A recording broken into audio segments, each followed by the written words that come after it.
Padayon pang giimbestigahan sa Cebu City Fire Department ang hinungdan sa sunog nga miigo sa Cebu Doctors University Hospital kagabi.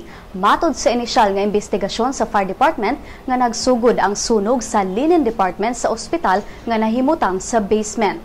Ang buhatan sa BFP nakadawat sa alarma alas 8:11 kagabi o gideklarang under control ang sunog alas 8:39 sa gabi.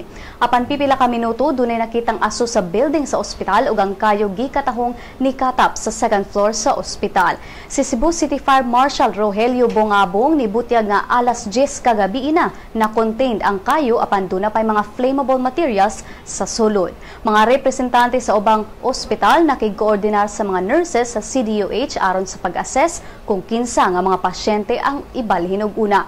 Unang gibalhin mao ang mga tiguang ug mga pasyente nga anaa sa kritikal nga kondisyon. Si Engineer Oscar Tuazon, administrator sa CDUH, nibutyag nga ilang gisiguro nga luwas ang tanang pasyente og nabalhin na sa ubang ospital. Ning pagbalita, dili pa matumbog sa Cebu City Fire Department ang hinungdan ug ang danyo sa